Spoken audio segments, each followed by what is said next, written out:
Hey, Rage Nation, it's Kimber Schaefer here with Rage in the Cage, Oklahoma. And it's that time again. Rage in the Cage 92 is just around the corner. And I am so excited to have Stephanie here with me once again.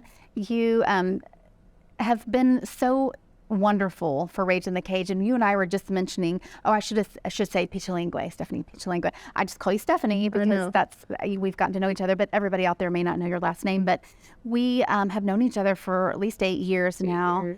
And I think that I was one of the first people that you got to know.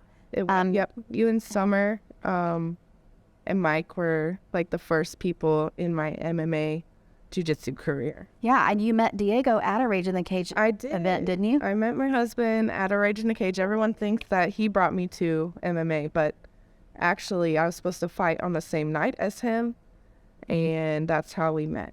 So. Yeah. So we were just talking about this, Stephanie and I, that she was supposed to be our first female fight at Rage in the Cage, as far as we know, as our history at Rage in the Cage, and then you got in a car wreck. I got in a car accident, and a lot of life stuff happened, and I had a concussion, so I had to wait 30 days.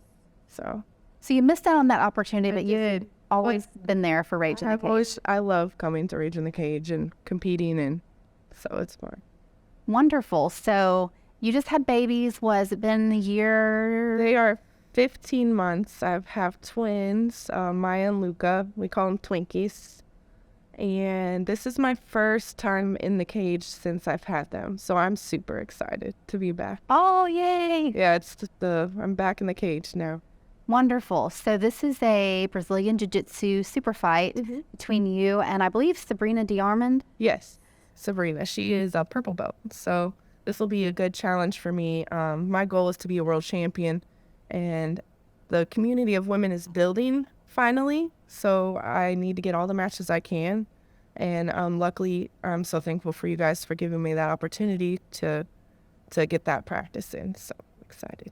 Well, we're excited too. We love to showcase jiu-jitsu, but especially the female fights. I mean, it's just so exciting for us because obviously, as a female myself, it's just wonderful to see strong women out there. And I want to talk about your fight, but there's something else that you fight for, and that is for other women and their battle with, domestic abuse, and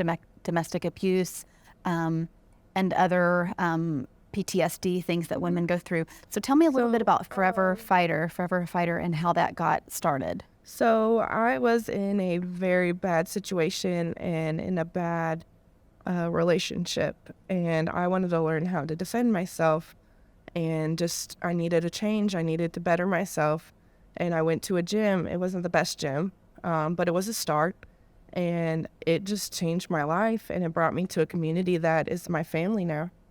So Forever a Fighter, it's actually Forever a Fighter, never a victim, but I never like using victim, because I like to use survivor. A lot of people don't get the opportunity to speak up because they're scared or they're not here anymore. And it's men, women, or children. Now, we don't just focus on women. We want to have different divisions because there's a need for the mental health and the recovery and the healing within our communities. So that's what our goal is. And this really pairs really well with one of our sponsors that does sponsor Rage in the Cage quite a bit, Archangels Foundation, and they fight for women of domestic abuse and then children of domestic abuse and women who have been trafficked. Oklahoma is, I think, number 1 in the nation for human trafficking now. So it just all kind of like inner circle. But I've learned here recently, as somebody I care about, somebody within my family, a lot of people you may know who I'm talking about, has gone through domestic violence and had to move to another state to escape it because the laws here do not protect that person. A VPO is just a piece of paper. And sadly, I've learned this, that doesn't matter. I mean, unless they're murdered, it just doesn't seem to matter. They're hurt or in the hospital. I had no one to turn to. So when I was in my situation, I didn't have the option to leave the state because children were involved. Yeah. I had stalkers. They stalked me. They followed me everywhere. I had no one to turn to because they knew the legal system. And that's one thing that women don't have the power or the money to escape that mental abuse, or, that turns physical. And it's a sad thing in our world today. Because men can get abused too. Women can be, abusive. So it's both sides. That's so true. And children are affected. My children are affected still to this day because of my situation. So I'm super passionate about helping families and showing them. 8 years ago I was homeless, and now we have a gym together. We have our foundation. And so if you don't give up and you keep moving forward, you fight, and it will get better. It does get better. It's hard to take that first step. It's very hard to take. Because who wants to be steps. homeless? Yeah. And I will tell you that, and I'm not going to name any organizations in Oklahoma City because I don't want to do that. I don't want to turn anybody away. But I did reach out to organizations and organizations that people had told me about, reach out to get help. I did reach out. I actually showed up to one twice, and they told me it's too late in the day. We can't take your case. Which they have was business hours, and they right. don't care about humans. Right. Those business hours. Yeah. And there was an emergency situation. And so I was able to take care of this person for a day. And then we went back the next day, and they couldn't see it because it wasn't within the perimeters of them having time. And so it's tough because when you as a victim reach out a couple of times and you're pushed away, you don't know what to do. Right. You're just like, hey, nobody out there wants to help me. So like people always say, this is what I don't like hearing. Someone's like, well, why didn't you leave? Please tell me how to leave when you have no help, when you have no family. I have no family here, and they knew that. They took advantage of that. I had no family, no power, no money, because they kept me away from that. And so a lot of people are in that situation where they're scared, or they're shamed because they never thought they would be in a situation like this. Yeah. So they don't tell anybody what's happening. So that's why I'm here. I will fight in the cage. I will submit people. I'll get beaten up just so I can show people that it'll change. You can do it. It's a wonderful platform for you to be able to share this message. And so I want to talk about, if any of you out there watching this are a victim of domestic abuse and you need some help or some just training, you've got a seminar coming up. We do. Next Saturday on the 25th from 10 to 11:30. One of my good friends, Jennifer Gray, she's a black belt in Brazilian Jiu-Jitsu, is going to come to Python Martial Arts and teach a women's seminar. It's good for beginners and all ages, women's only, so it's a safe environment, all levels, all skill levels, and also the money we raise will go to a person in need.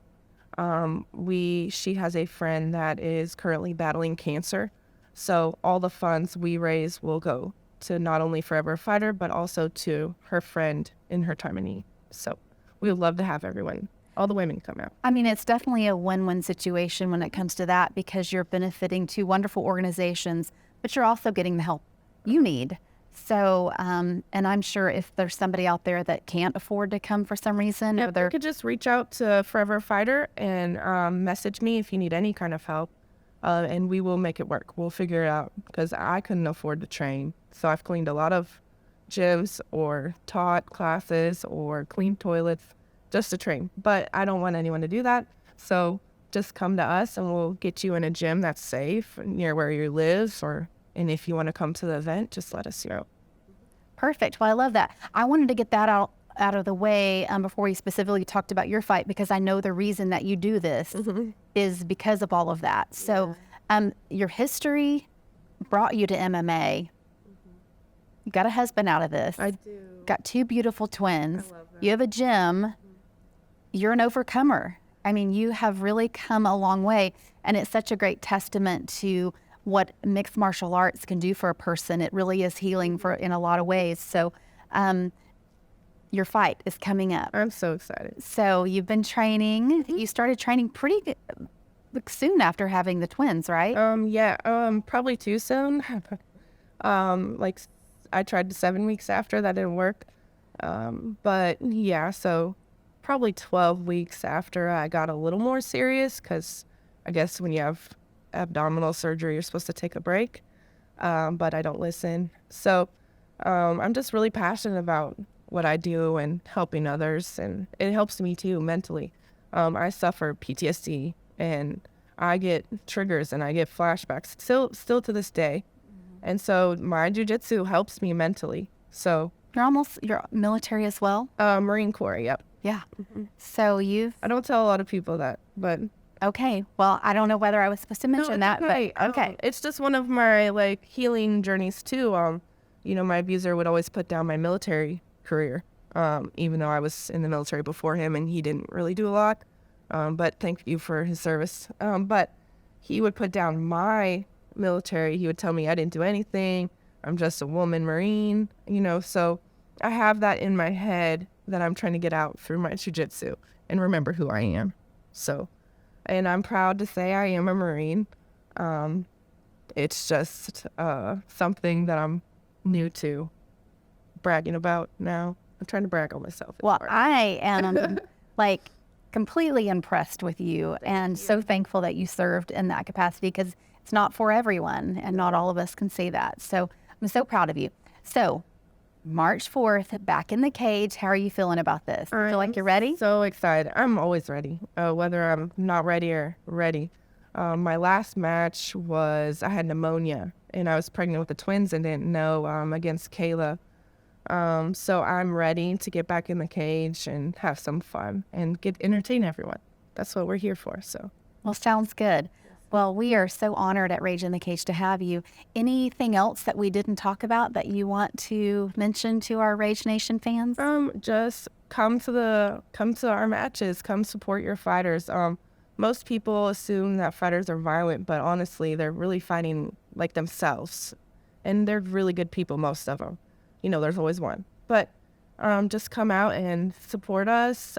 We all have stories, and just get an opportunity to let us show you who we are. So sounds good. Well, Rage Nation, Stephanie has tickets on hand. Almost every other fighter has tickets on hand, or you can go online, of course, at stubwire.com.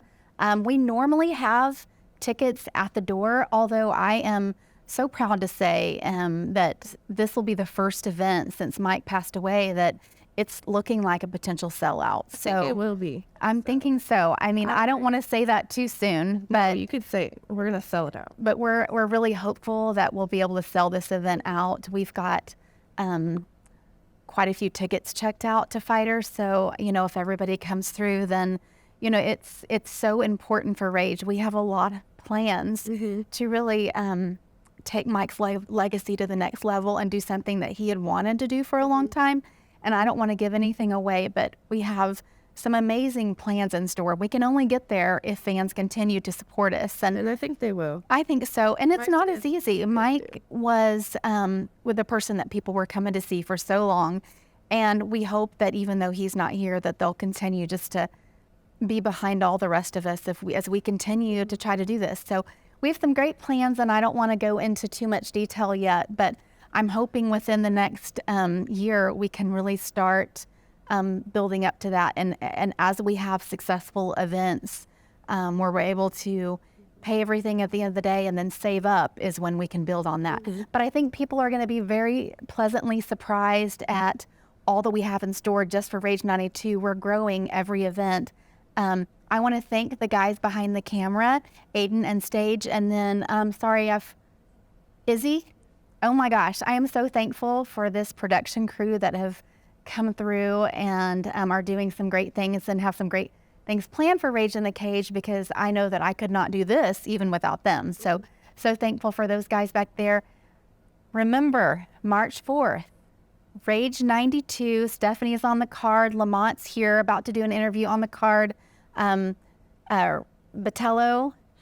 I see William Hathorne out there. And so we've got some great fighters here going to do interviews, so stay tuned for that. We will see you guys, Rage 92, March 4th at the Oklahoma City Farmers Market Event Center. Get your tickets at stubwire.com, and we're going to rage it up.